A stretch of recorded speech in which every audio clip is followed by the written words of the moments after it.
Good evening, everybody. You're all very welcome to this, the second of our lectures for this year's Dante Public Lecture Series.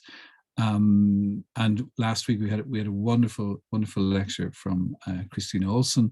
And again, this week now we are kind of staying stateside for the moment, and it is a real pleasure to introduce to you Dr. Catherine Adoyo. She is a literary scholar who studies the relationship between form and meaning in early modern poetry, and she focuses on analysing the rational compositional methods in literature, music, and visual art. Trained in music theory, composition, and performance, Adoyo creates modes of structural and narrative visualization through drawing, painting, and digital art based on her analytical work. She's a founding member of the Cosmopolitan Collective, and she collaborates with a constellation of interdisciplinary, transnational, and public intellectuals who work together to actively promote and cultivate epistemic and hermeneutic justice. Now, she received her BA in Music and Italian Literature in UC Davis, and her master's and doctoral degree at the University of Harvard in Romance Languages and Literatures with Professor Lino Pertile, who's here this evening. And you will remember that last year, Lino gave quite a wonderful lecture for us here in the Dante Lecture Series. Her dissertation was The Order of All Things Mimetic Craft in Dante's Commedia, in which he examined the textual and architectural design of Dante's Commedia in the context of the poem's ethical concerns and articulated an empirical model of the poem's comprehensive structural blueprint. She's currently a professorial lecturer in the Department of Romance, Germanic and Slavic Languages and Literatures at George Washington University, where she was awarded the Morton Bender Award for Excellence in Teaching in 2020.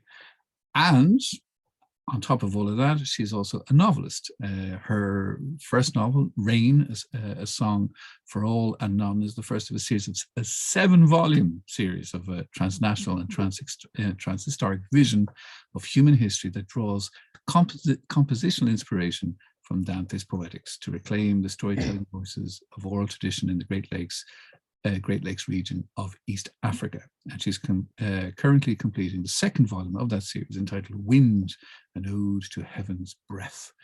The title of this evening's lecture is Nature Sublime, Verbalizing the Ineffable in Dante's Commedia. Adoyo. Thank you, Derek. Thank you for that beautiful introduction. Let me open up my slides so that we can get going right away. And I will share these with you. I hope that they're visible. Let's see. All right, is that coming through? Perfect, thank you. Okay, fantastic. So thank you also to the Center for Dante Studies in Ireland. And I found myself stuck between saying CDSI and saying the full name for this kind invitation to come and speak to you about my favorite topic in the world.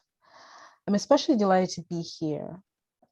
And I want to thank everyone for joining us because as Derek and I were saying earlier, it's not often that we get the opportunity to engage with one another across the world, and especially over something as beautiful as this poem, which was bequeathed to us 7 centuries ago and still continues with each generation, with each reader, to offer something new every day.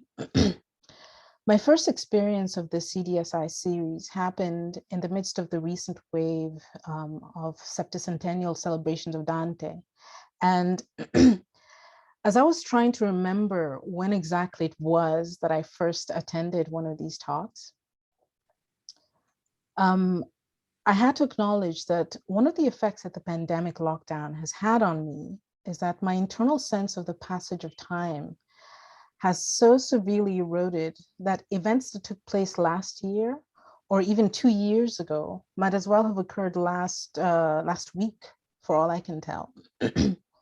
What I mean to say is that while I'm aware that empirically many months have passed since I first discovered, I put that in quotes, this exciting forum, the talks I've enjoyed here are still as present to me as if I had attended them yesterday.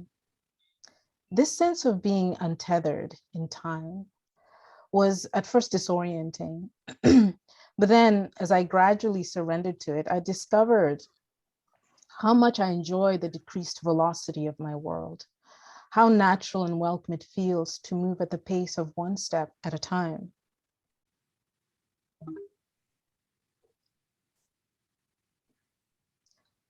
In many respects, the way the pandemic shutdown slammed down on the brakes of our 24-hour go, go, go world forced upon many of us existential shipwrecks that have felt not unlike the narrator's experience at the beginning of the pilgrim's journey in the Commedia.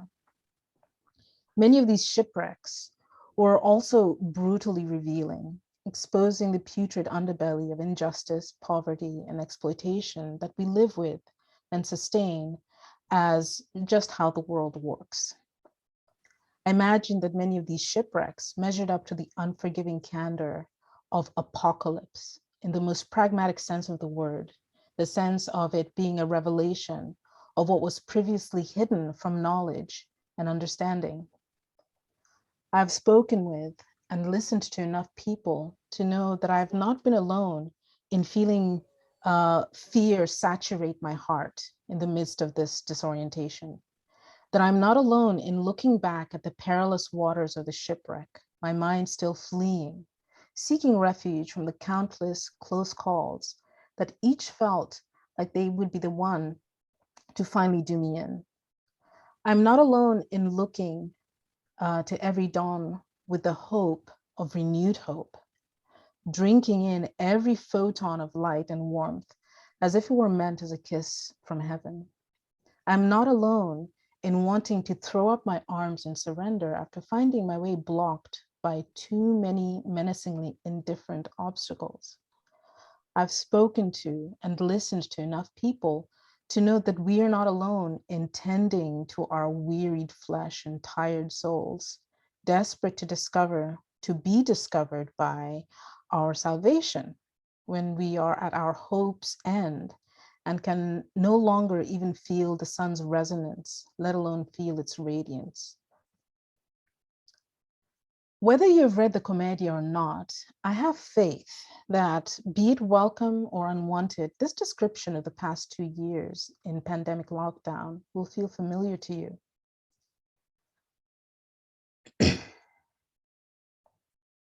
I had not intended to start my talk like this. In fact, for months now, my imagination has been awash in images of dew frost and sun rays, melting, sublimating snow, bees, frogs, fireflies, blossoms and falling leaves, tumbling rocks, winds both gentle and driving, and water rising, falling, flowing, roiling, cascading, dropping down as rain, as hail, as snow, rising to thicken the air with mist and fog, condensing, drawing my attention back to dew frost.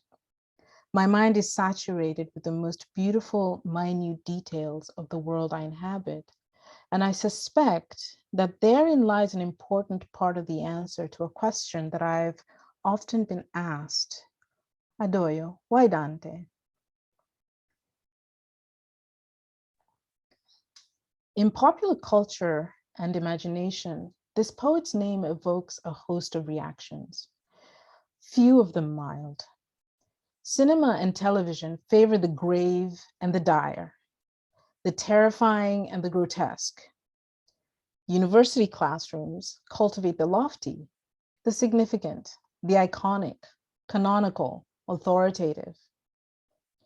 Readers want to know about this man, to understand his motivations, his loves, his aversions. Aficionados can tell you what he said, canto and verse, and how he said it. Scholars are a sort of pixamix, if you ask me. On one end of the spectrum, some are deeply reverential. On the other end, some have a deep anxiety of conversion, and so they inoculate themselves from seeing anything but the flaws and shortcomings of the man and his work. In between is everybody else. When it was time for me to finalize my formal education with the doctoral dissertation so many nth years ago, I chose to focus my attention on the technical details of the poet's work as a composer of the Commedia. From the moment I first read the opening passage of the poem, I was simply hooked. And since my early education in earth sciences and in music had trained me to analyze compositional architecture, be they of geological formations or molecular structures or musical scores, I thought it wise to approach this text that had come to saturate my brain with the clinical dispassion of empirical analysis. Thanks to that immersion, I discovered that for me, the personal answer to the question, Adoyo, why Dante, was deeply rooted in the countless minute details of the world that I grew up in. I spent most of my early childhood and adolescence in the woods around my boarding schools, often accompanied only by the poetry and the music that I revisited so often that they became a part of my living memory. When Derek invited me to participate in this series on the topic of my choice, I knew right away that I wanted to celebrate l'erbete, I fiori, e gli arbuscedi, the fresh grasses, flowers, and trees that spring from the earth.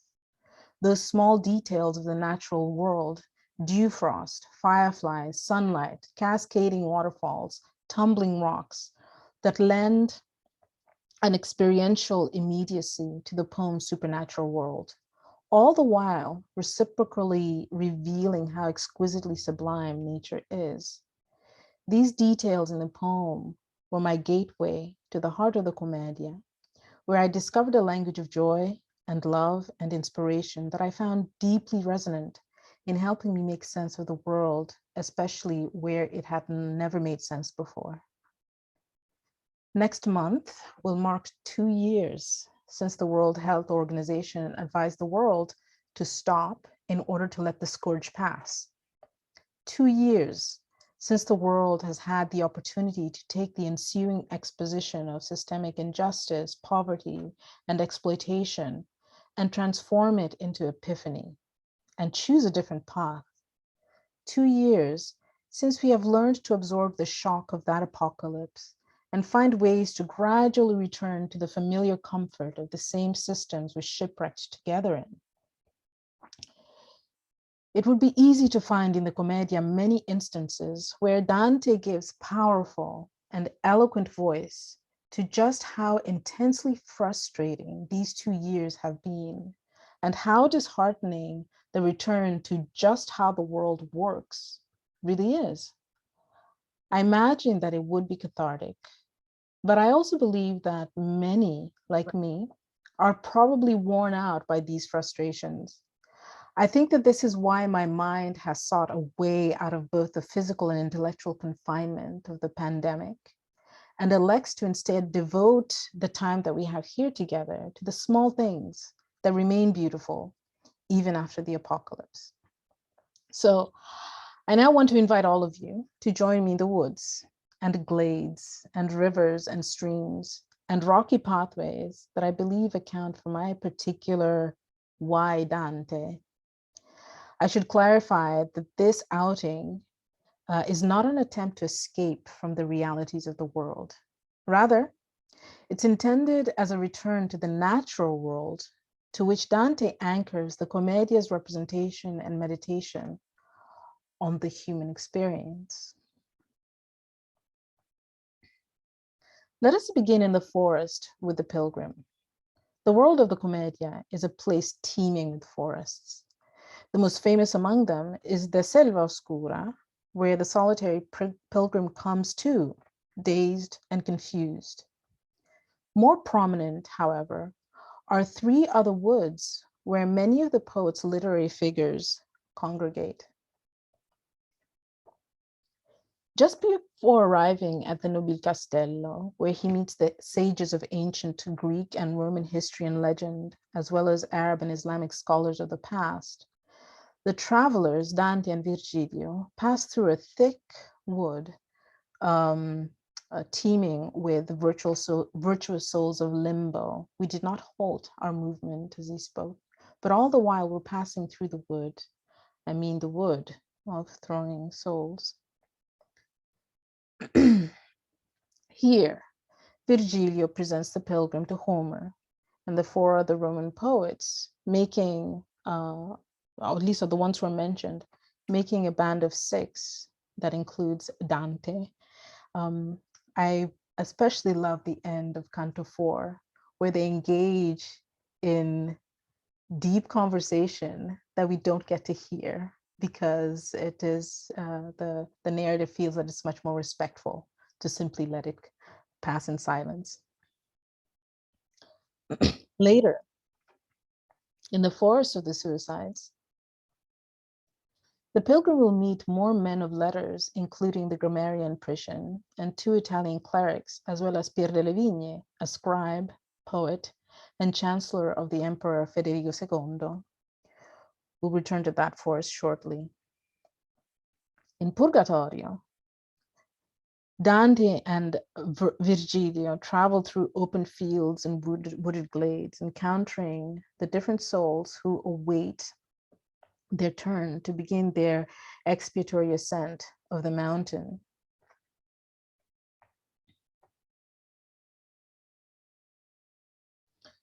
In the Valleys of the Princes, we have an especially beautiful description of the flora in the glade. And here I want to stop for a moment to spend some time with Dante as he describes this. Now, I remember passing by this glade often when I read the poem without stopping or giving it much thought.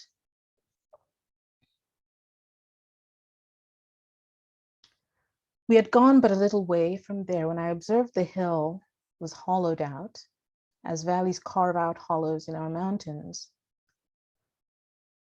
Gold and fine silver, carmine and leaded white, indigo, lignite bright and clear, and emerald after it has just been split, placed in that dell, would see their brightness fade against the colors of the grass and the flowers, as less is overcome by more. It's really quite fantastic. I want to just stop there for a minute just to take it in. It took me a moment to place these colors, this panoply of colors, in the context that the poet places them in, and then suddenly find myself being asked to consider them faded in comparison to nature's splendor. Nature had not only painted there in all her hues, but there the sweetness of 1,000 scents were blended. The sweetness of 1,000 scents was blended in one fragrance strange and new. It was not until a short while ago that I slowed down enough to take in the scenery. One moment.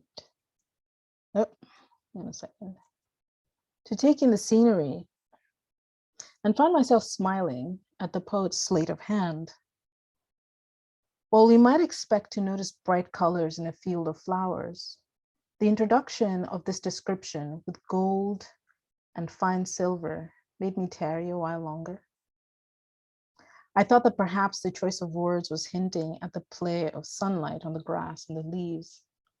Then I looked up, and it occurred to me that Dante's choice corresponds rather well to the palette of tinctures we find in medieval heraldry.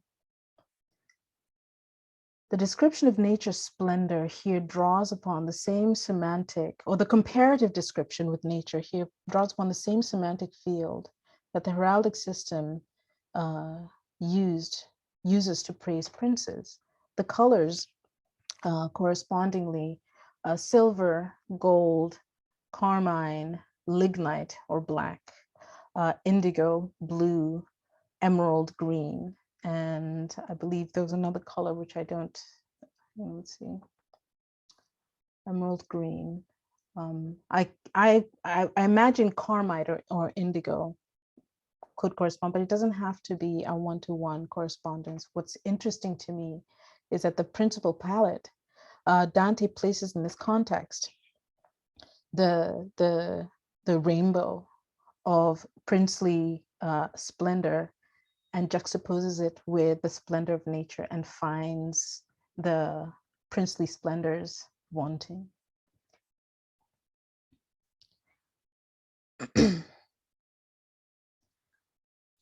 What fascinated me about this passage too is that later in heaven, when the pilgrim is looking at the river of light, the same image returns, but the only reference, the connecting term here for me, besides the beauty that Dante's eyes are trying to drink in, is how Beatrice describes these topazzi as umbriferi prefazzi. So all those jewels that he was seeing in the heavens, everything else that he had seen, were merely prefaces, shadowy prefaces of the true splendors of heaven.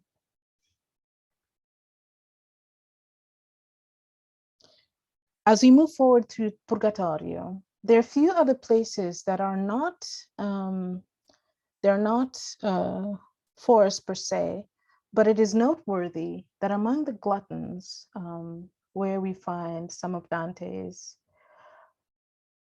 one of Dante's friends, I believe his brother-in-law, Donati, who's also a poet, the tree that represents the fruit that they will not or cannot partake of in their penitence, represents this living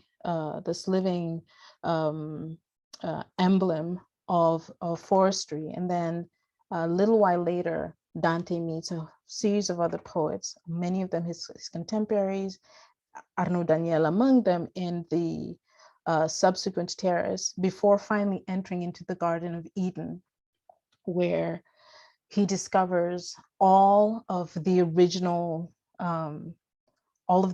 beauty of nature as God created it by the divine hand.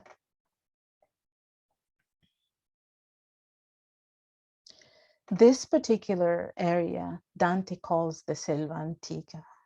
He's very generous with his descriptions of it.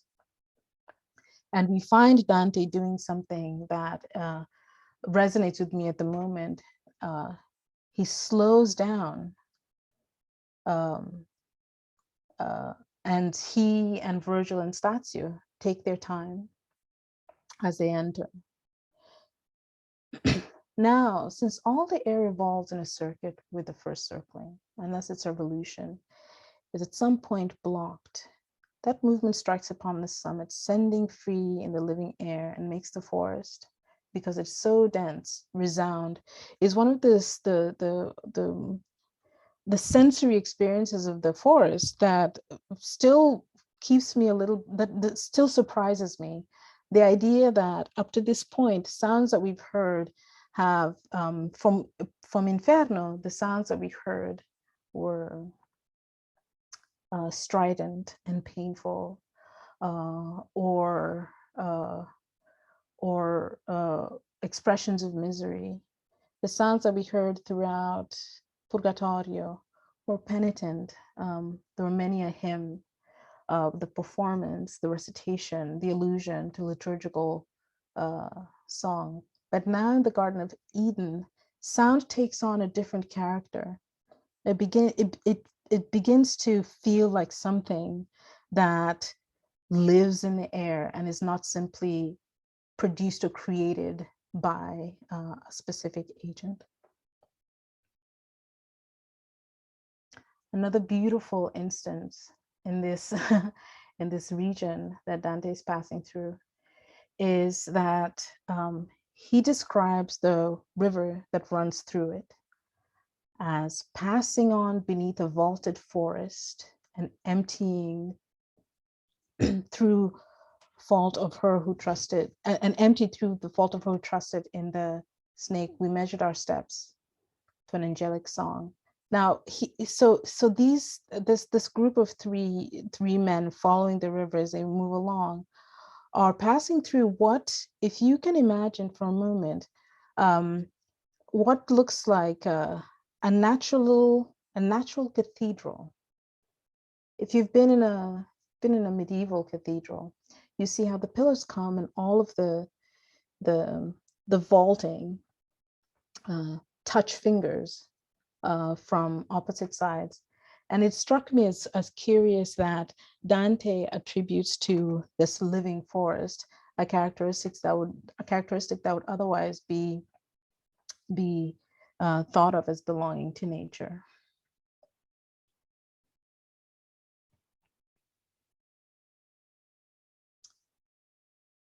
This is us just still passing through the wood, making a way as Dante and Virgilio and Stazio do, marveling as Matilda tells them that this was the ideal that ancient poets must have dreamed of when they wrote their poetries of Elysium. This is the last forest proper that we encounter, where there are also literary figures. And I use that term quite broadly to include the books of the Bible, because since the Commedia draws from such a wide variety of sources, from a number of different disciplines, it's much easier to think about those sources as literary or textual sources. The Bible stands in a class of its own within the Catholic tradition.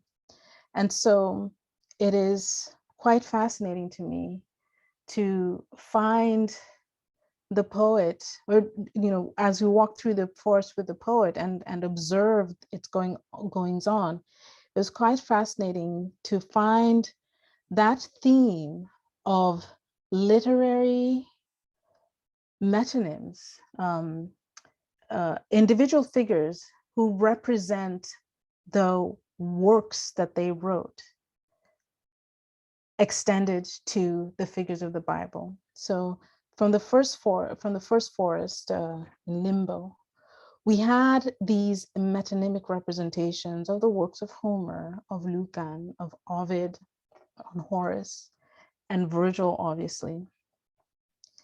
And they entered into dialogue and conversation with the poet, having invited him into their company.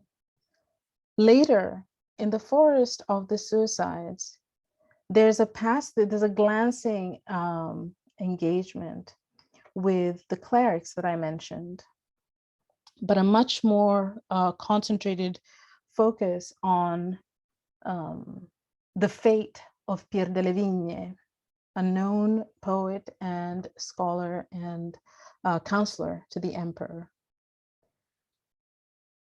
We saw how in Purgatorio, the instances of forest, this is leaving aside the Valley of the Princess, but the occurrences of forest and tree imagery coincides with the gathering of literary figures, poets contemporary to Dante, poets who know Dante's work, who actually quote him to himself and praise his innovation, and poets that Dante himself admires, people that he looks at as his artistic and intellectual predecessors and aesthetic guides.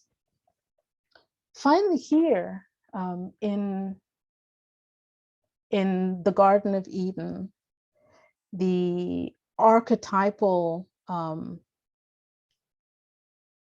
perfection of nature in the Commedia, we are presented with all the books of the Old Testament and all the books of the New Testament by each one of these figures as they parade before a chariot drawn by a griffin and several other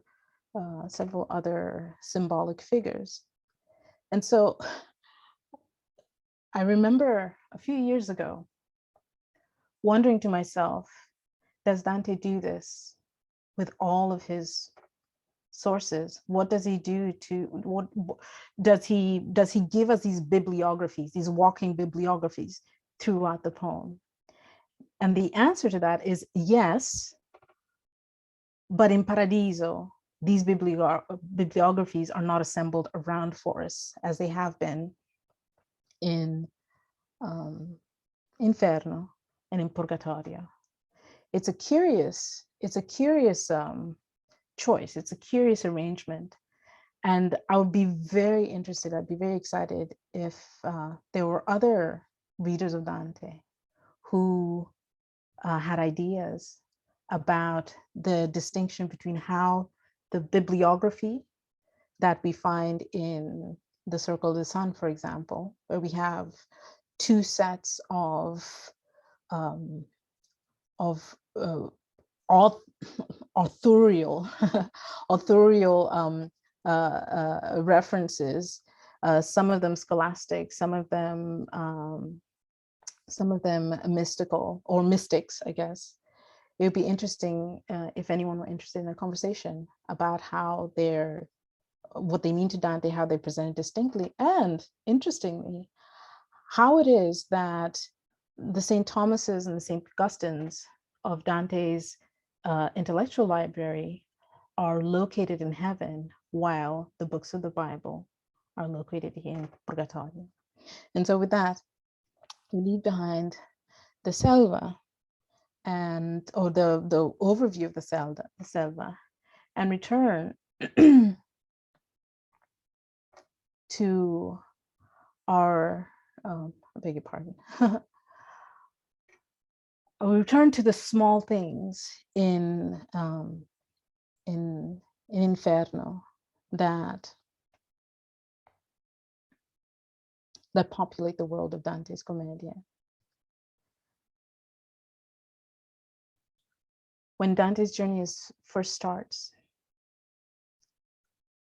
the fear that he felt in that selva oscura, the fear that he felt facing the lion and the lynx and the wolf, is slightly abated and almost entirely resolved when Virgilio shows up. He feels lucky he feels fortunate that the figure that he most admires in his literary experience, of all the figures in this virtual library that we just did an overview of, the one that he most loves is the one who shows up to help him. But being a cautious soul,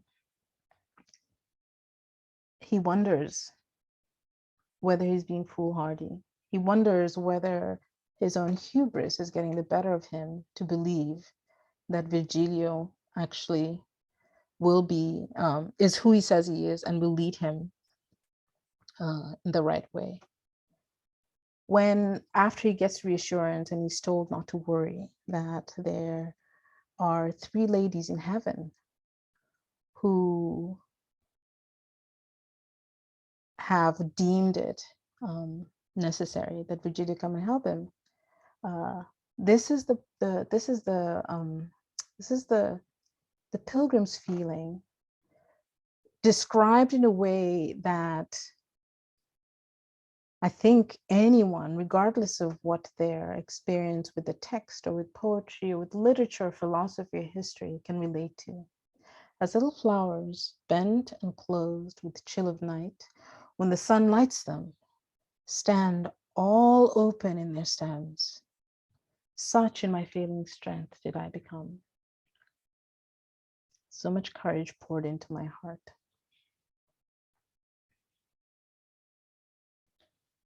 As the journey proceeds, the idea that plants can relate, can be used to represent the motions of the heart,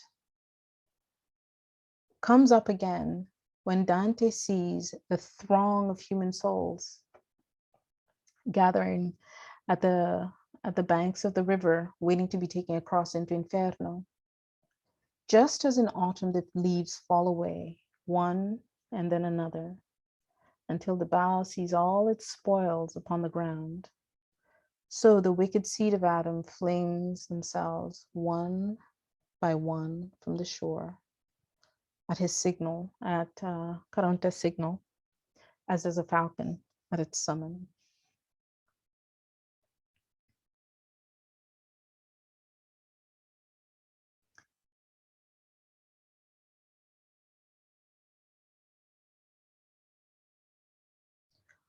When Dante's journey enters into Inferno, when once they're in the underworld and can no longer see the sky, one of the most curious introductions or insertions of a reference to the outer world, the natural outer world, comes in the voice of Virgilio, who wants to indicate to Dante that it's time to move along.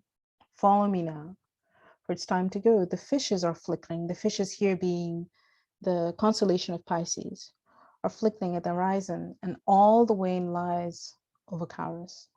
And here, a short way off, is the descent.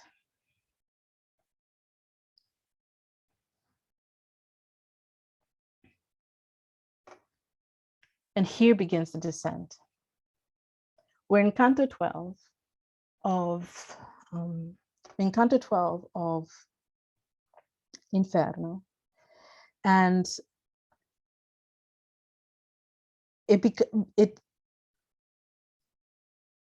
the way the canto begins with the description of broken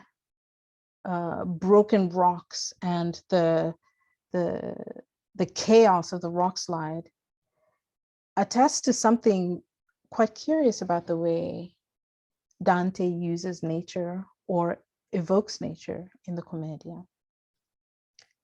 Nature is essentially a canvas in which the poet paints a picture of the pilgrim's experience. Sometimes nature is the paint that he applies to that canvas. And sometimes nature becomes the backdrop, the context. In Inferno and in Purgatorio, it's as likely to be a canvas as it is to be the paint. And the residents of Inferno, and to some extent, those of Purgatorio, lend themselves to the poet's visualizations and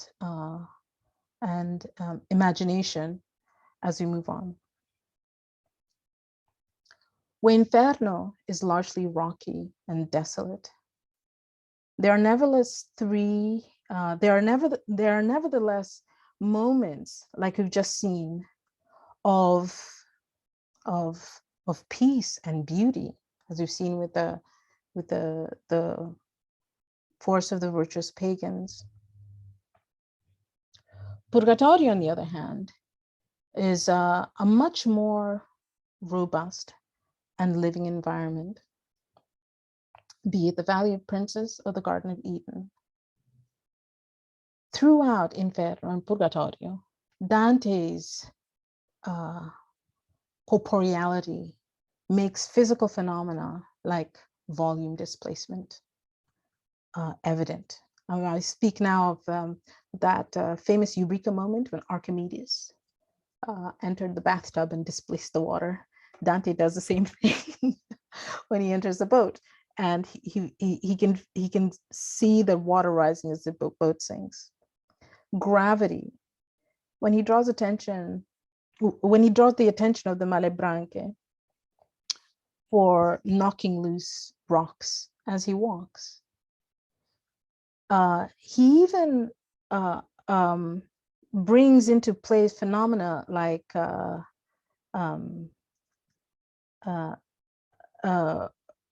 photodynamics and the projection of shadows. When the souls in Purgatorio notice that he's corporeal, because unlike Virgilio and unlike them, he does cast a shadow. Here in Inferno 12, just as we're entering the circle of violence, these descriptions of nature allow us to set the stage for the region we're about to enter. Sheer was a cliff we had to clamber down, rocky and steep. But even worse, it held a side that every eye would shun. As on the rock slide that still marks the flank of the Adige, this side of Trent, whether by earthquake or erosion at the base, from the mountaintop they slid away from, the shattered boulders strew the precipice, and thus giving foot to one coming down, and thus give footing to one coming down. So in essence, the muddle of falling rocks allows you to find foothold, just as was the descent down that ravine. And at the chasm's jagged edge was sprawled the infamy of Crete, conceived in that false cow. When he caught sight of us, he gnawed himself like someone ruled by wrath. So as we enter into the circle of violence, the seventh circle of hell, the first thing that we see is broken earth. That is a consequence of the violence visited upon it. And the first animate creature we see, I wouldn't say living because we're in the afterlife, but the first animate creature we see is itself also a representation of transgression of natural order. Like the bull that breaks its tether just as it perceives the mortal blow and cannot run, but lunges here and there, so raged the Minotaur. The Minotaur presents here as an embodiment of apoplectic rage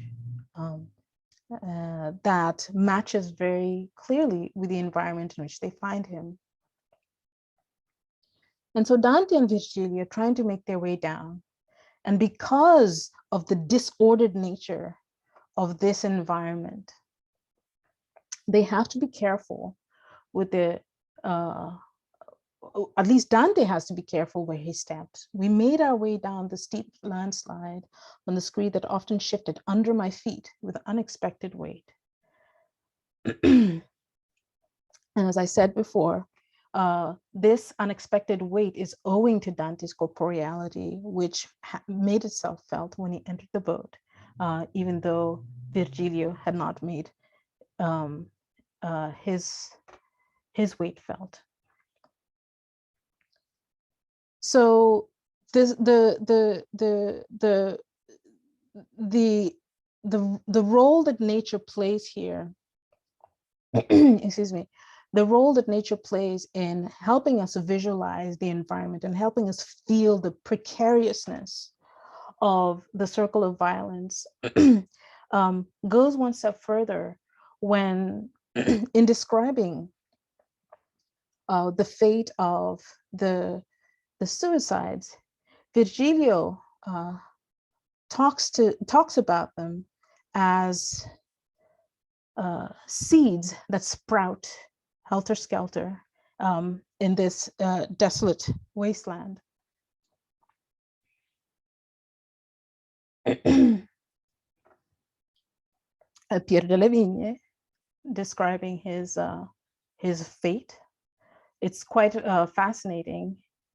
If I could, I think beg your pardon, I think that my slides got mixed up. Give me just a moment to find, here we go, I found it. Thank you. So as I was saying earlier, when they enter into the circle of violence, everything around them bespeaks violence, including nature, and not just the animate souls or the animate creatures that are found there. The souls of the suicides who ended up here essentially separated, what am I trying to say? Essentially separated their essence, the essence of their being from the vestige of their bodies. And so when they hold on just a minute, please. Just a second. When they descend down into hell, they have no bodies to inhabit. And this is where Dante, at the opening of the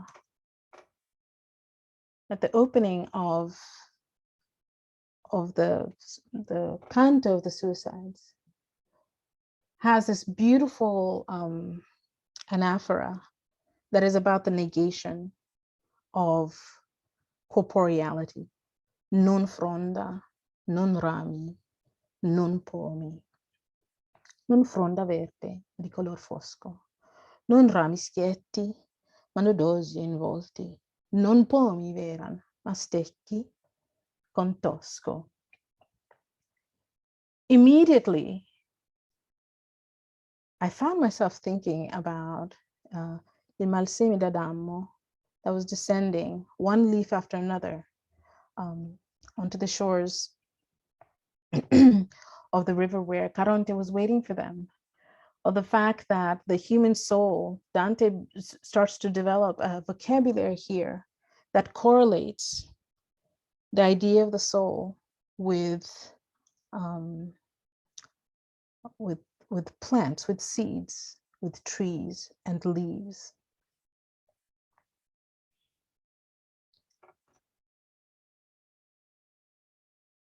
This is all the more tragic when this soul, Pierre De Levigne, who has manifested as a bush, finds that because of the dogs and the harpies that are constantly running riot around the forests they inhabit, he keeps losing twigs and branches and leaves. And so his plea to them, O souls who have arrived to see the shameless carnage that was torn from my leaves, gather them here at the foot of this wretched bush. And Dante, urged by the love I bore my place of birth, by the love that he bore his homeland. So it is for the sake of Florence that he obliges the woebegone soul and gathers those leaves back and returns them to him.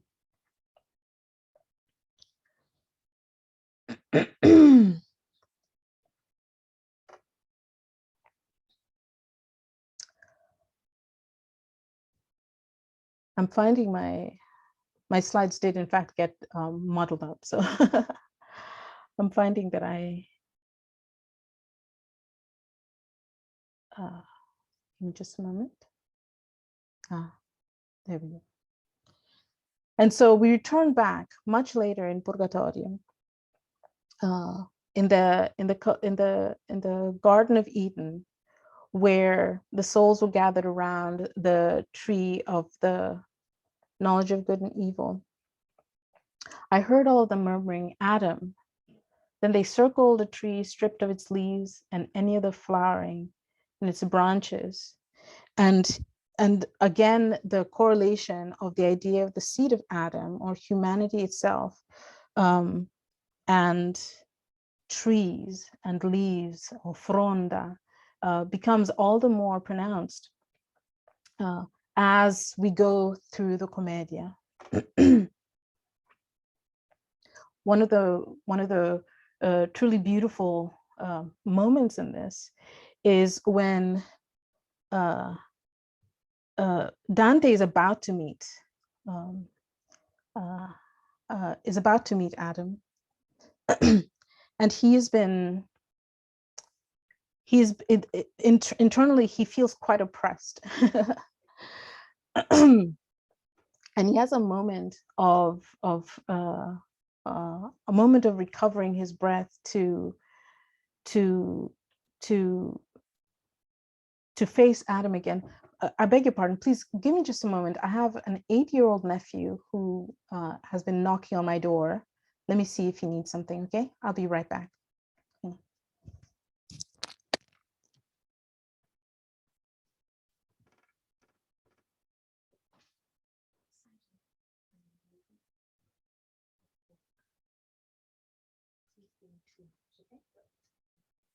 You okay? Oh, Jesus.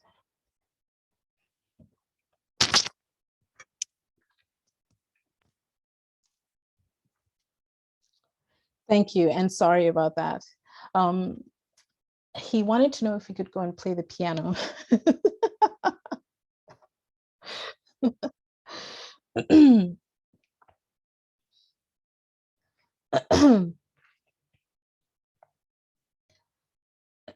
So here we are. Adam's Advent is among the most beautiful in a poem saturated with beautiful moments.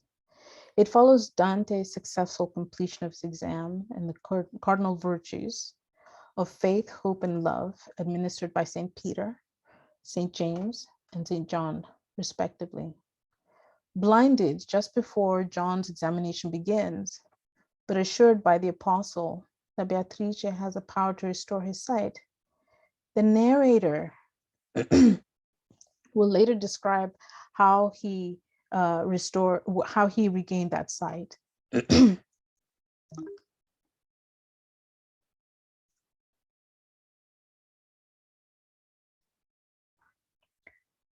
As sleep is broken by a piercing light, when the spirit of sight runs to meet the brightness that passes through its flimsy membranes, and the awakened man recoils from what he sees, his senses stunned in that abrupt awakening until his judgment rushes to his aid.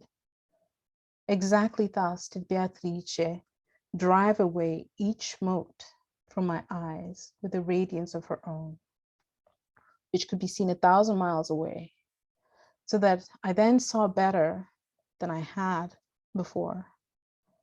And almost dazed with wonder, I inquired about a fourth light shining there among us. My lady answered, within these rays, the first soul ever made by the first power looks with love upon his maker.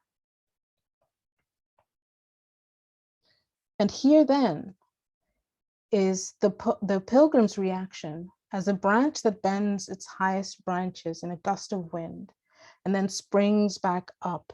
And if you would, with me, just for a moment, imagine how driving the wind must be to bend all the branches of a tree, no matter how sturdy. So as this tree that bends its highest branches in a gust of wind and then springs back, raised up by natural inclination, so was I overcome while she was speaking, awestruck, and then restored to confidence by the words that burned in me to be expressed. I began, "O fruit who alone were brought forth ripe, O ancient father, the language of nature's fruit, nature's trees, nature's leaves, and the close correlation with the idea of the first man and all of his progeny is, I think, one of the most beautiful and one of the most beautifully consistently developed themes throughout the Commedia. Here, it essentially comes to a head when Dante finally meets his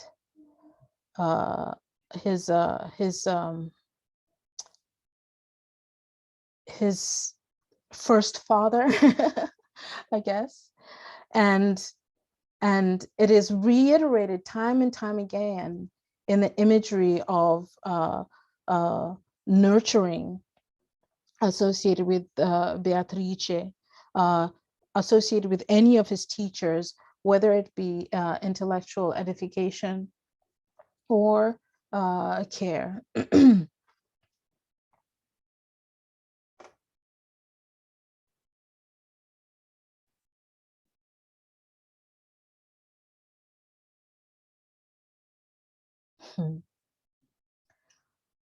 A fantastic example is here Cachaguida's words. O bough of my tree, in whom I have rejoiced, even in expectation, I was your root. Such was the preface of his words to me. Spoken thus, Dante, Dante consistently associates all forms of edification, as I mentioned earlier, to plant life and particularly to trees. And it's curious, now that I think about it, it's curious, aside from the clear correlation with the story of Polydorus, it's curious that it is the imagery of plant life that that he uses to represent the souls of the suicides. But I digress.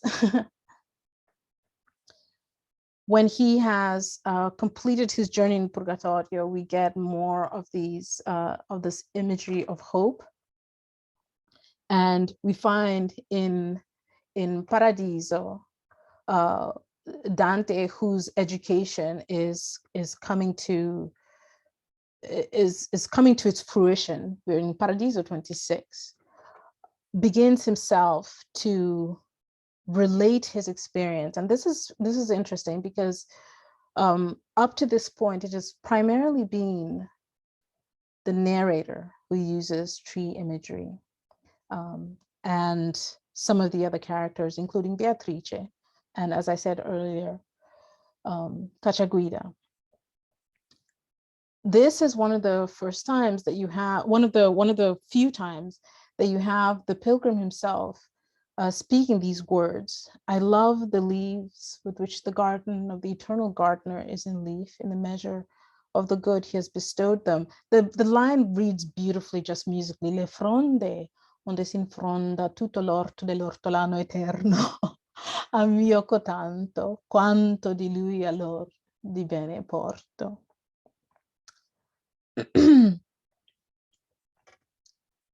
My slides really did get completely mangled. This should have been much earlier. Please forgive me for this.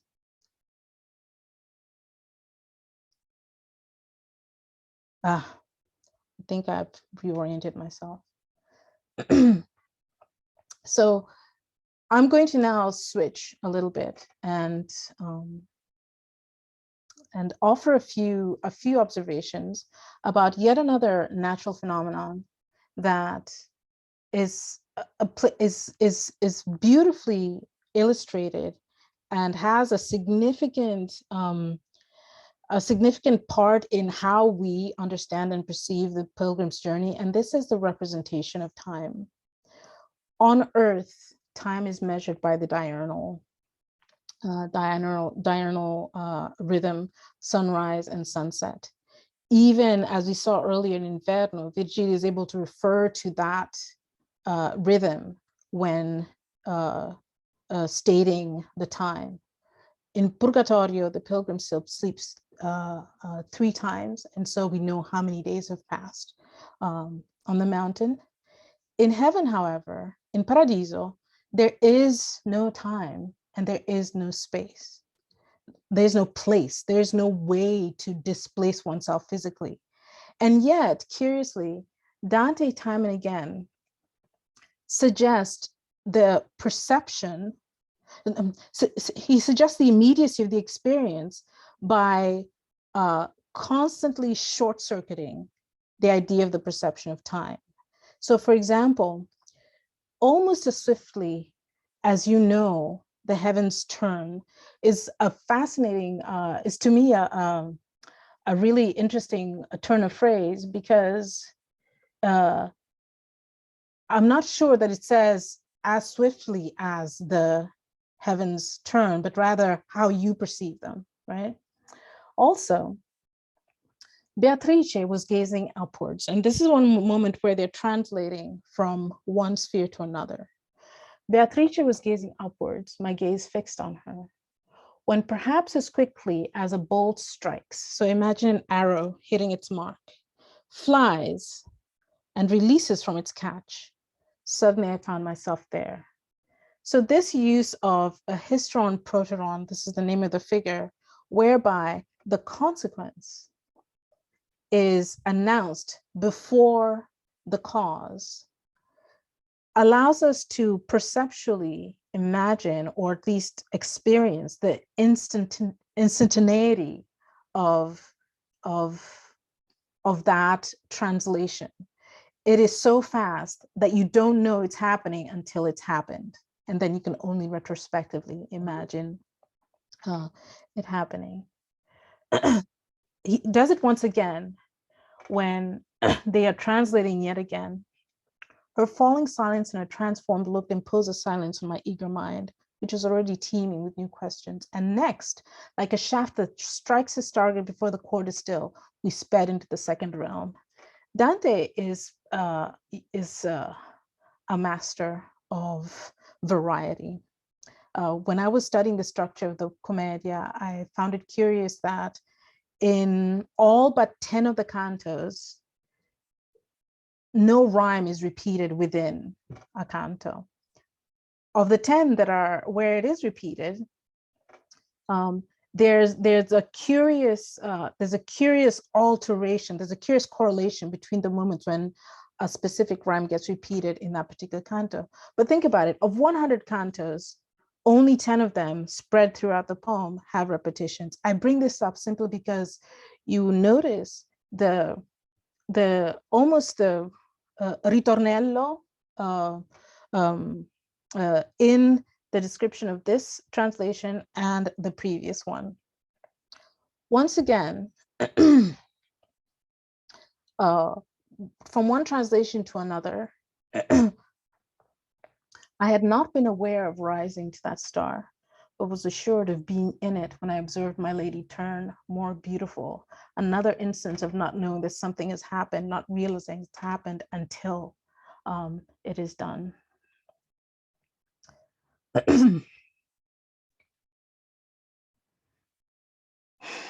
Nature's sublime and great minister was wheeling through those spirals. This is the sun, in which he comes forth earlier each day. And I was in it, meaning that the sun was making his rounds through the zodiac, right? And I was in it, aware of my ascent, no more than one becomes aware of the beginning of a thought before it comes. It is Beatrice who leads from good to better so suddenly that her action has no measurement in time.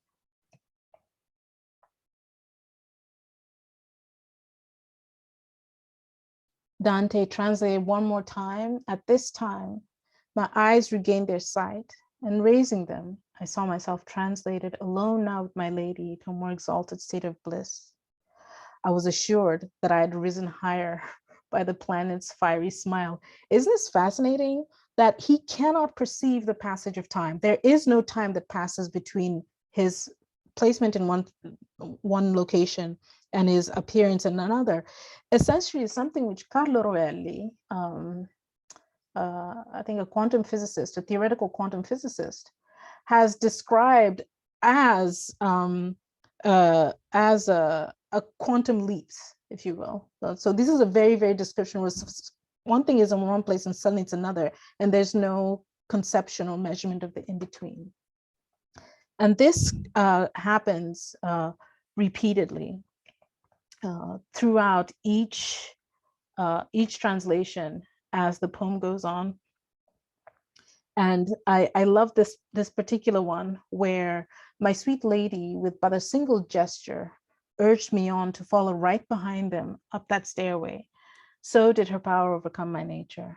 And never once down here below, where we mount and descend by natural law, was their motion swift enough to match my flight.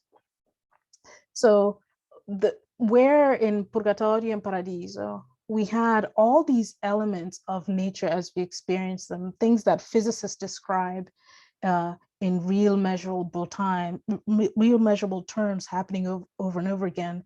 The Archimedean experiment of displacing water, the physical displacement of pebbles and rocks on the ground, the blocking light to cast shadows. Here in Paradiso, all of those things no longer apply. And one of the most beautiful, I think, and consistent ways that we're reminded that the laws of physics are not, at least the laws of Newtonian physics, let me say, are no longer apply, is in these instances of the instantaneity of movement from one sphere to another.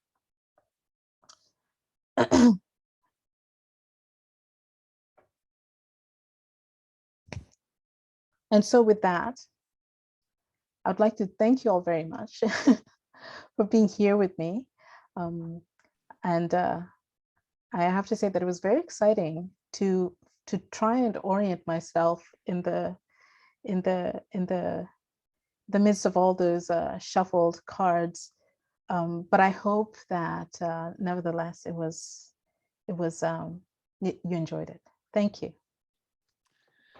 Thank you, Adoyo. Thank you very much. That was a wonderfully nuanced and really rich lecture. Can I ask you there, before we go to the next section, to just stop sharing your screen? Sure, yes. Thanks a million. Now, while others are preparing undoubtedly what are very interesting questions, I will ask the very banal question. And I noticed really many of the examples you chose are actually similes. And I was wondering about Dante and simile, and that it can point to something that perhaps extends beyond, mere analogy. Because as you know, like a great deal of Dantean simile evokes the natural world, as we've seen from your examples. And it does so in order to convey, I think, to the Commedia's reader, movements, the textures, the colors, the sounds, the smells of described experience in the three realms of the afterlife. And if anything, above and beyond similes, purely artistic function or literary merit, the choice of description, the image that it conveys must be recognizable to the reader, or at least readily imaginable. And in many respects, simile then is it's almost like the prime narrative tool employed by the poet to keep the reader with him.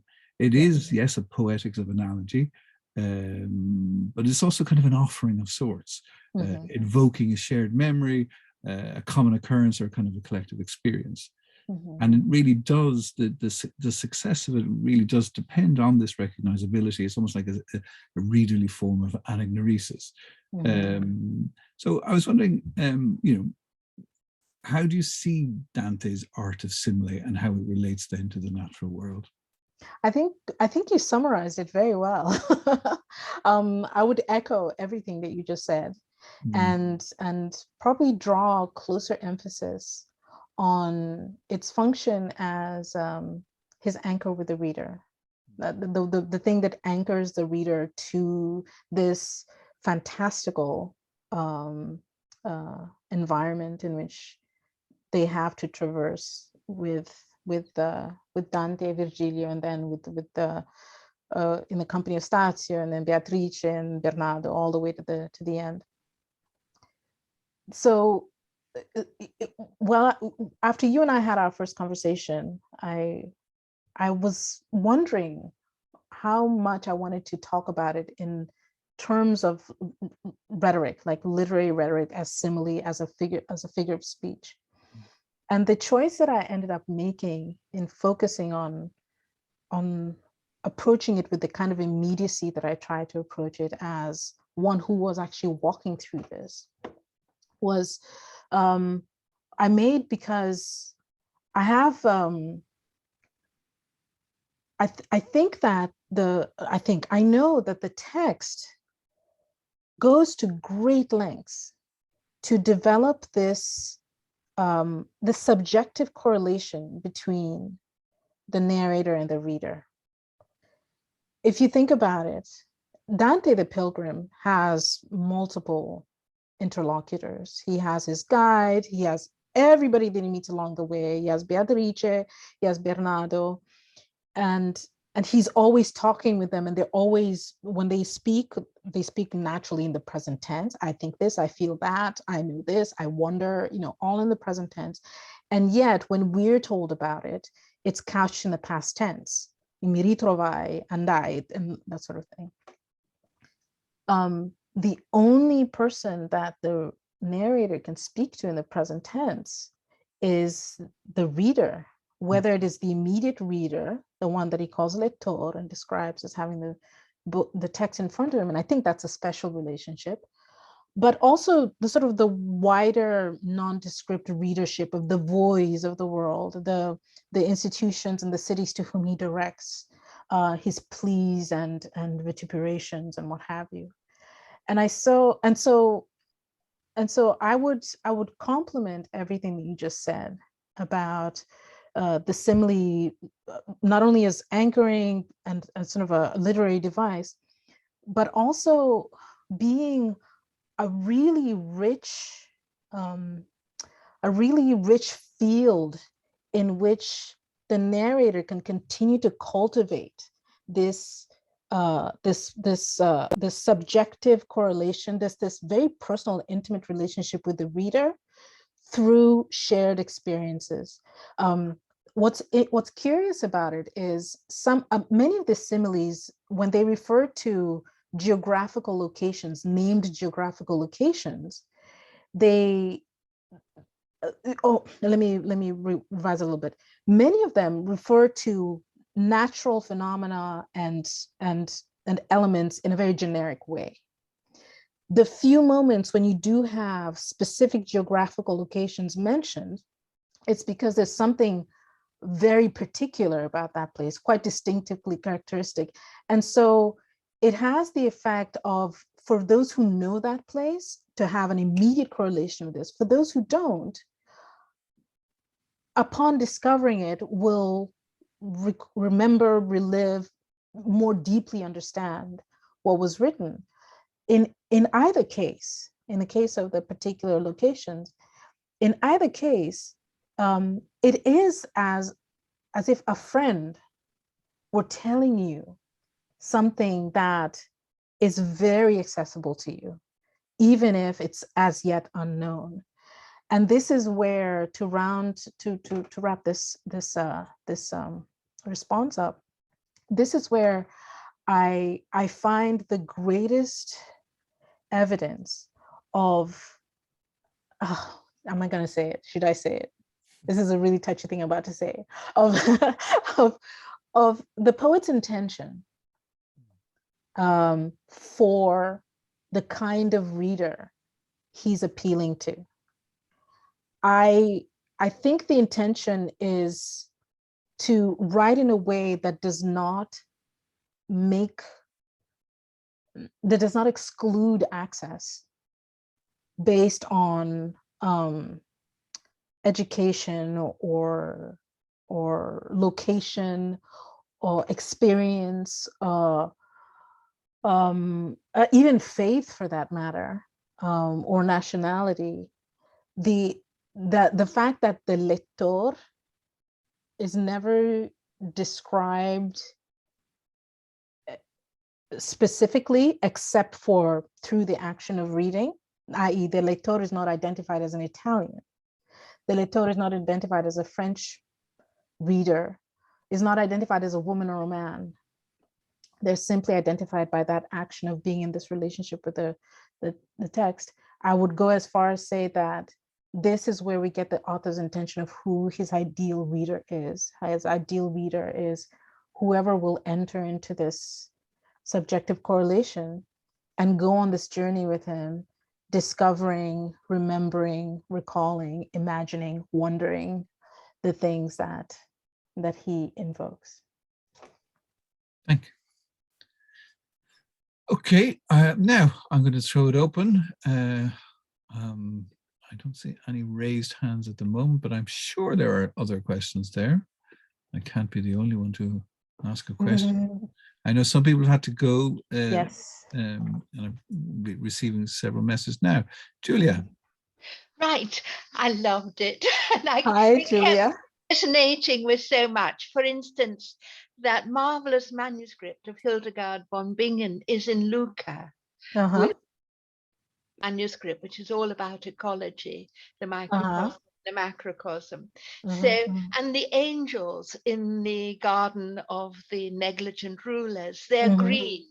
Mm-hmm. Mm-hmm. And I was thinking, even your scrambled slides were like Sybil's leaves, which become scrambled, and so forth. But Yes.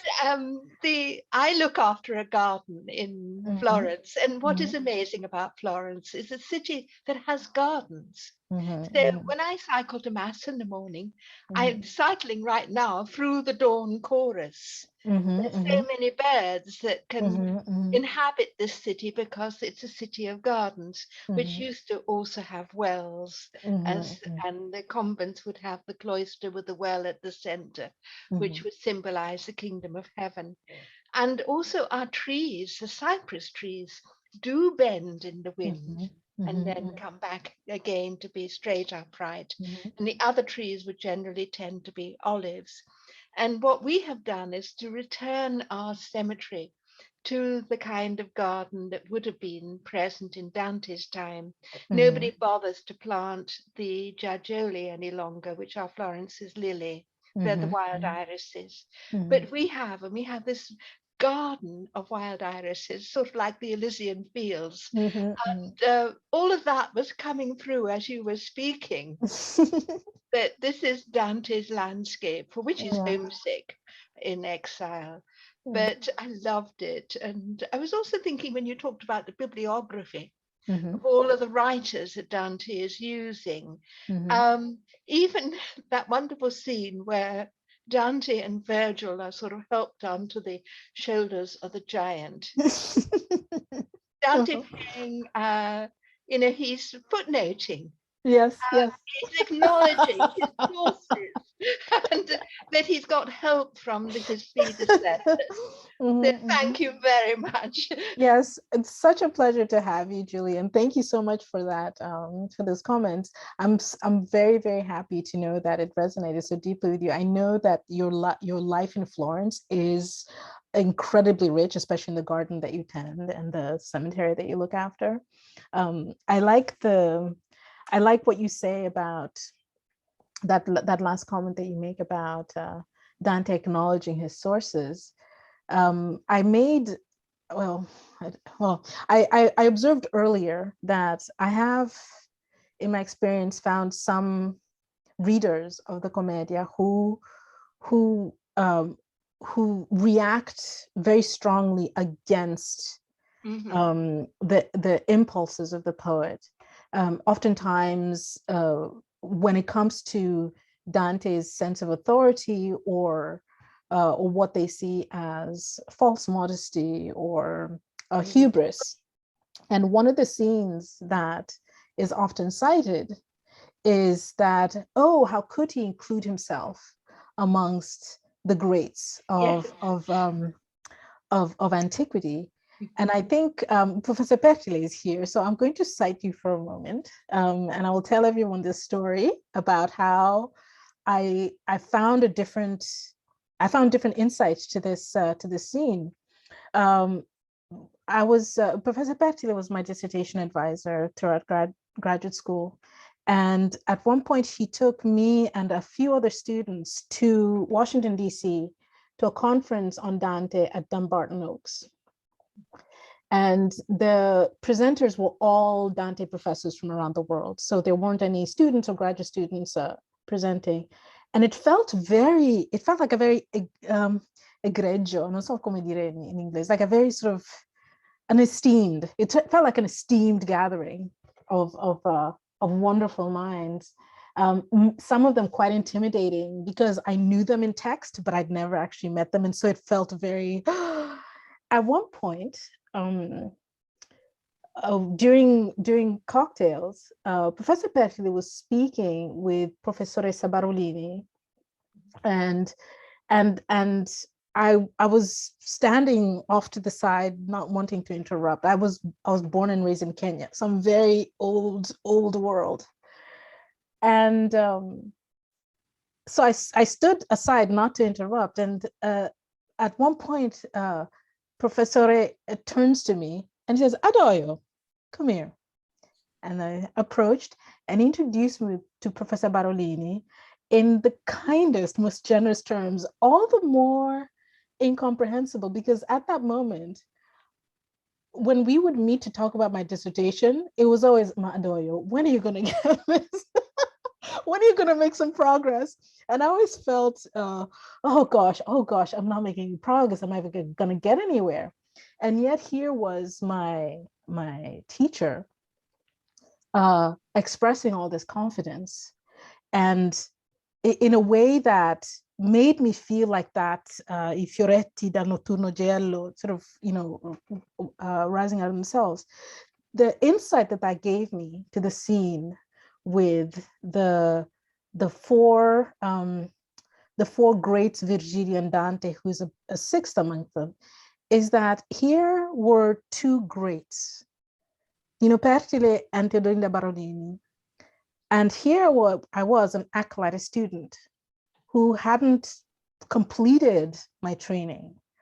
And it was my teacher who was drawing me into this communion, making available to me the experience of learning from himself and from others.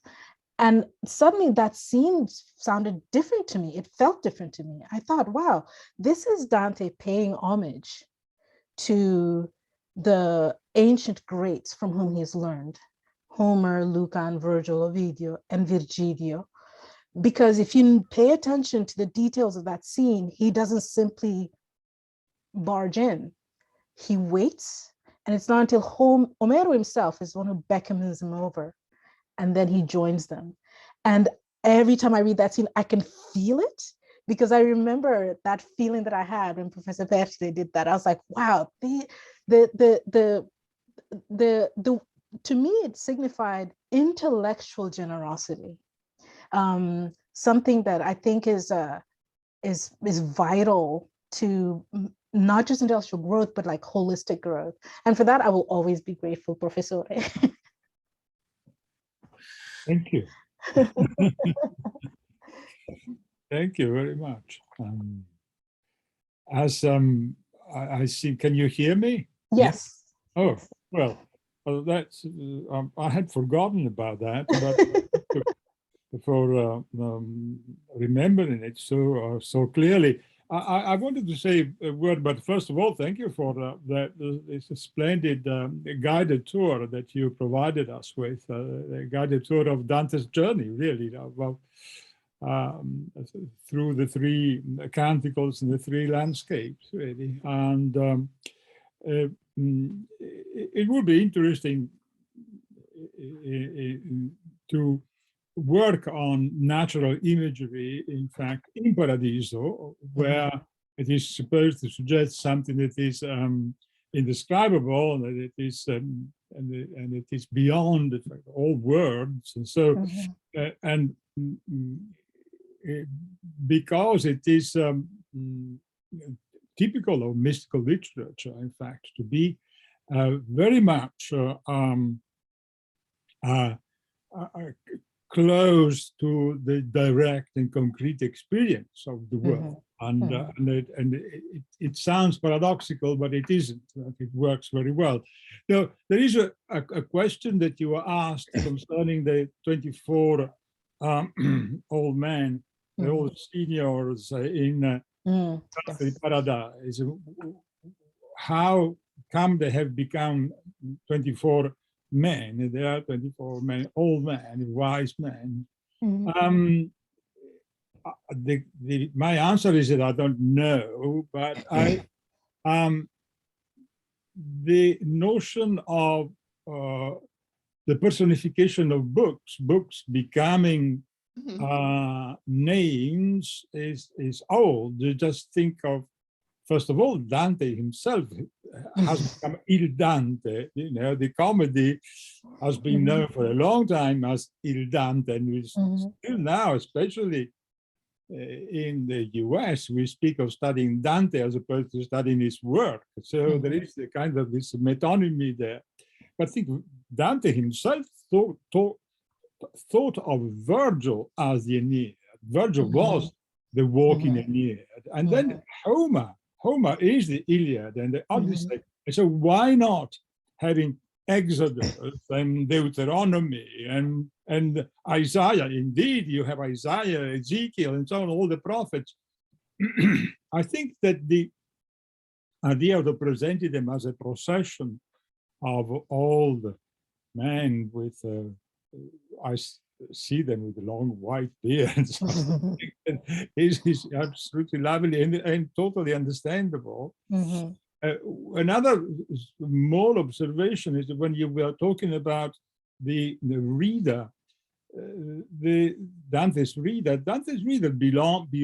belongs to the world of Dante, the narrator.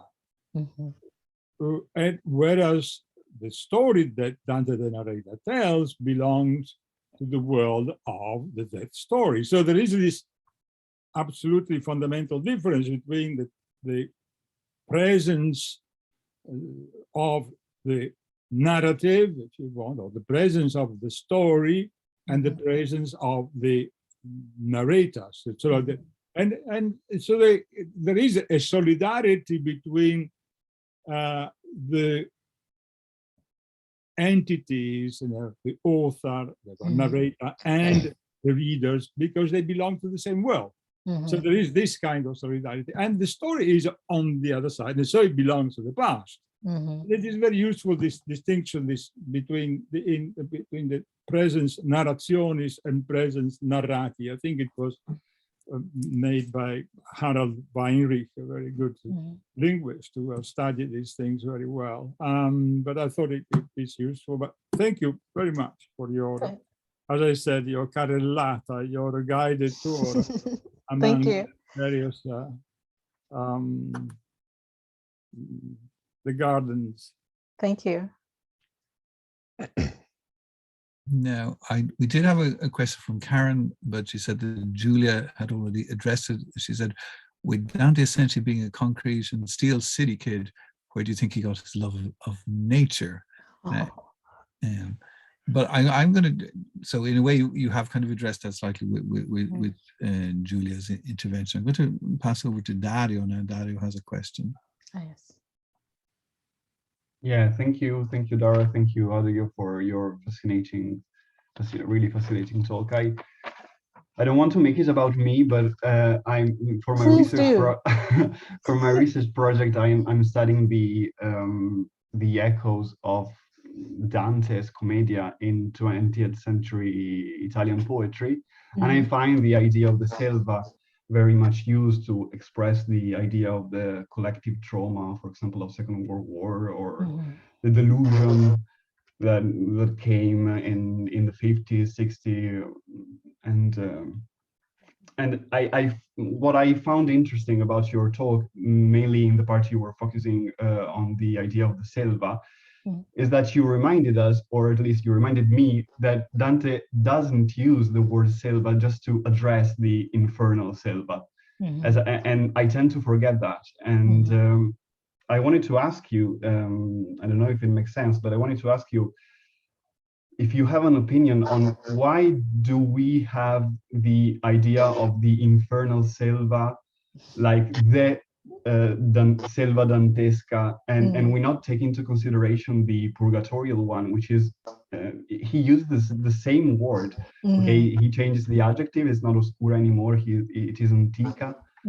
But yeah, sorry. It's a very general question and quite chaotic, quite messy. But I think I got it. Let me just reiterate to make sure that I have it straight. So your question is, where does why is it that the popular imagination is stuck with this monolithic idea of selva as the locus of misery and woe and trauma and stress, to the exclusion of other so when they say selva dantesca, that's what they're talking about, without realizing the selva dantesca is actually quite variopinto, no? Honest answer, the most succinct honest answer is I don't know. But I can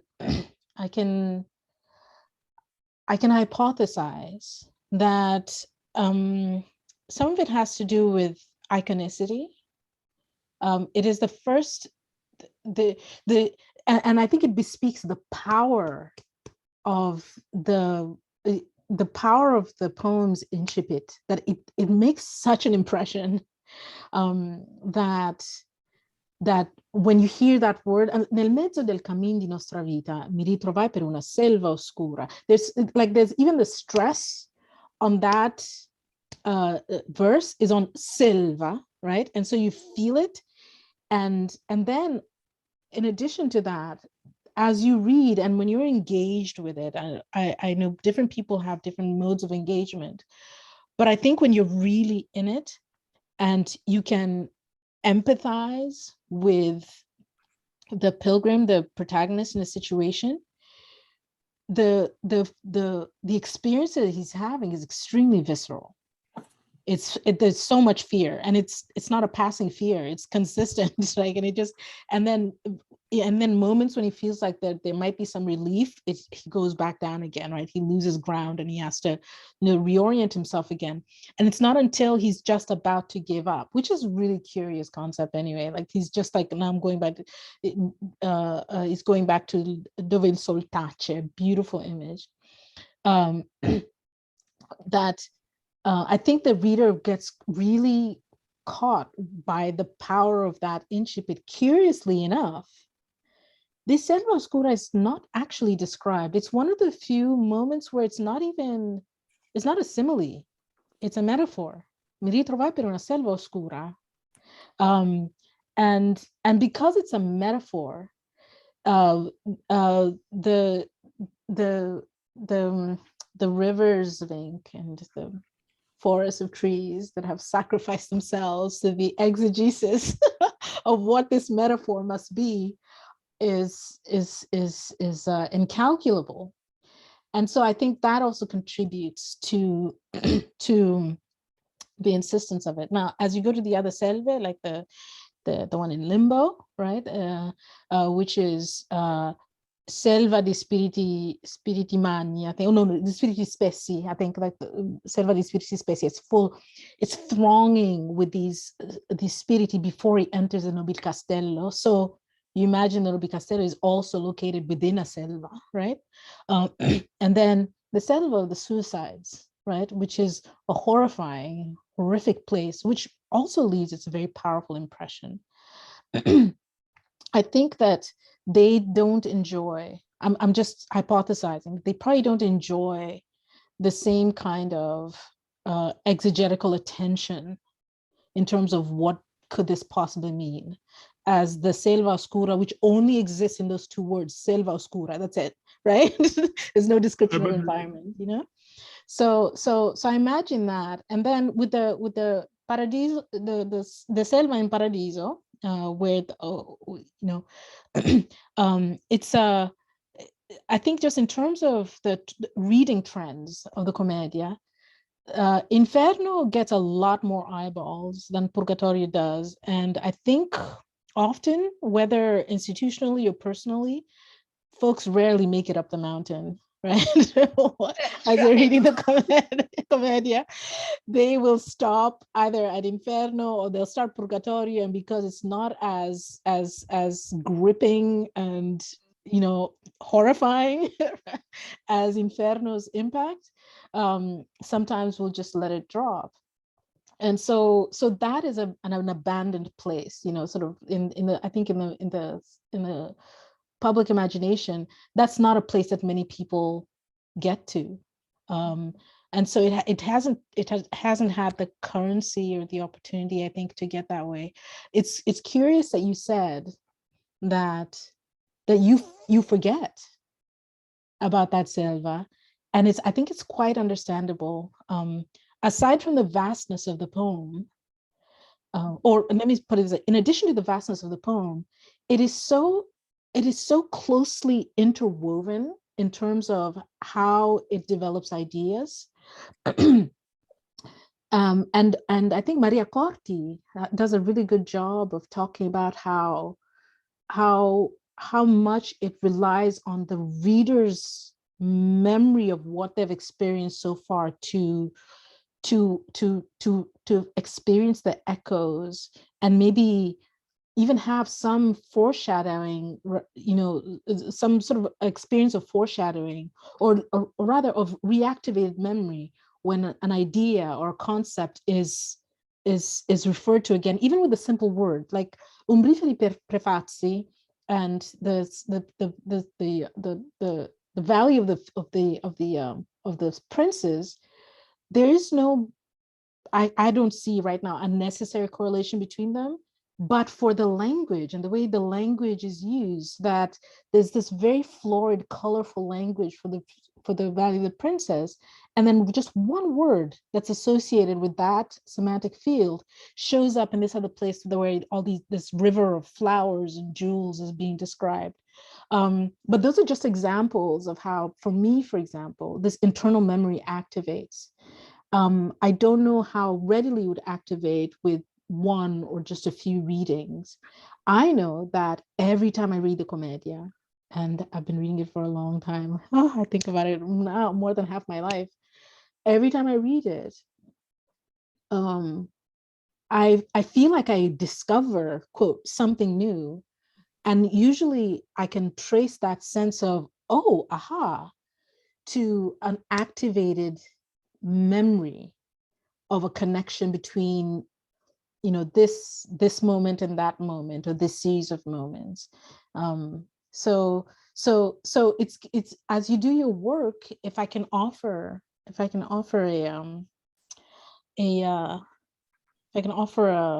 know what, not so much opinion, not so much advice, but something, right? A few words, let me put it that way. If I can offer a few words for your work, I would say most certainly develop the idea, and now maybe that you remember the polyvalence of selva, expand it further, right? That way you can carry this you can carry this seed forward to keep with the metaphor. Thank you very much. Thank you for that. Lena, did you want to come in on that? Or, Yes, or Julia? sorry, somebody Julia. else. Is somebody else? No, Julia, go on. Okay. The Pinette of Ravenna is the sacred, the ancient wood. And this is a place that Dante has come to, where he is accepted. And these wonderful pine trees, which are so old by the sea coast, are quite different from the thorny wood of the suicides, or when they think perhaps that where he's lost is Ontignano, which is outside of Florence. But there's been a pilgrim's progress even in the woods. And this is how I tend to read Dante, is when he is, I do read him as arrogant with the other five poets, thinking he's their equal. And then he has to unlearn his pride. He becomes humble, even to the extent that when he begins to boast about being noble with Catuguidi, Beatrice is a bit upset and lets him know that that's not the way to go, that he's really writing for everyone democratically. He's not an elite. And the rose is not elitist. It includes women and men and everyone and so forth. Forgive me for saying that, but I so love that scene and that he makes a reference to the real place. Oh, that's fantastic. Beautiful. Okay, now, before we wrap it up, did anyone else have anything else they wanted to contribute there? No. Okay. I did want to add, sorry, the horrible painting that Botticelli did for Boccaccio about that wood. Where the woman is being dragged naked. Oh dear. Boccaccio sort of undoes Dante, which is revenge on him and so forth. Okay. Forgive me. No worries. No, thank you. All right. Now, I've one highly unrelated question. and that's about your nephew. Is he a good piano player? He enjoys it thoroughly, and it's I think playing with him is incredibly fun. He's very resistant to sight reading, but he has a wonderful ear, and when he's at the instrument, he just owns it. So yeah, I hope that answers your question. Thank you, Adoyo. Now, okay, Lino. There was just one thing that I wanted to say before we go. Adoyo reminded us of the experience we all have that, when we read the comedy again and again, of discovering new things. And as she was talking to us, I found something that I had never noticed before, but the three items in the beginning of Canto 13, the seven, the suicidi, three items, the foglie, fronde, and rami, return all three together in Canto 32, lines 39, which reads di foglie ed alta fronda in ciascun ramo. I'm very struck by that. And I wonder what that means. Perhaps someone can write a short article about that. It's really fascinating. When I was, as you can imagine, and you may have gotten a glimpse of that from my shuffled cards, there's much that I was trying to stay focused, because there was so much that was sort of blossoming out of this as I developed the presentation over the past few months. And so when I was developing the part about the fronde, it starts with il malseme d'Adamo, and then that imagery which throughout is always getting tied back to the idea of human descendancy or human progeniture, that sort of thing. The two are very closely linked. I found the correlation between these terms, foglie, rami, and fronda, especially whenever they occur together, and I think they occur together in a couple of other places. Whenever they occur together, they really pack a punch. And in the Canto 13, as I was mentioning earlier, their impact is to underscore the suicide's denial, rejection, and self-slaughter as scission. I guess scission is a word, scission between body and soul. And it's fantastic that the non just keeps like knocking at you with those three words underlining it. But I will take up the challenge of seeing, of looking at those correlations more closely, and maybe developing a note. I'd be happy to send you a draft if you want to have a look at it. Give me some guidance. Buon lavoro. Grazie. Buona ricerca. Grazie a te. Hey, folks, now, before we leave this evening, can I just remind you, next week's lecture, same time, same place, same link, but I will keep sending it around to you nonetheless. It's going to be Professor Teccati from the University of Notre Dame, wonderfully and ambiguously titled Rum Lines, Mapping Dante in the Early Other Works. So that's something to look forward to. But please join with me one last time to thank Adoyo for a quite splendid lecture, and thank you so much. Well done. Thank you all very much for being here. Thank you. Thank you. Ciao.